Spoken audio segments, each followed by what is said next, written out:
Tagumpay ang It's Showtime especially for you searchy na si Oliver Mueller na mapasok ang showbiz industry.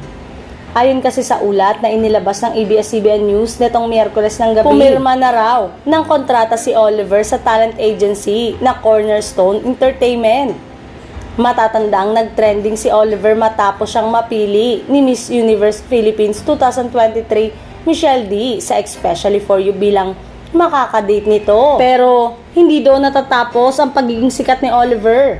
Dahil makalipas ang ilang araw, usap-usapan siyang muli matapos niyang bumisita sa It's Showtime. At ang tila pakay niya ay ang host sa naturang noontime show na si Kim Chiu. Dahil dito, tila nagkaroon tuloy ng lamat ang ugnayan ni na Oliver at Michelle, lalo na nang kumuda ang huli tungkol sa pagiging option. Hindi na rin naman nakakagulat na papasukin na niya ang showbiz dahil natanong na siya ni ABS-CBN Showbiz News reporter MJ Felipe kaugnay nito. In fairness, showbiz na rin ang sagot ni attorney dahil sabi niya hindi raw fair para kay Kim kung sasagutin niya ito nang wala nitong consent. Hindi pa sure kung ano-ano ang nakalinyang proyekto para kay Oliver.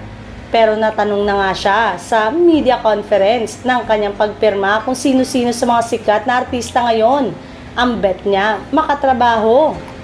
Binanggit niya ang dalawang kapamilya A-list star na sina Kim Chiu at Catherine Bernardo, Piolo Pascual, na ayon sa mga taway kamukha niya. Kaya ang tinagurian din siyang papapi ng Cebu.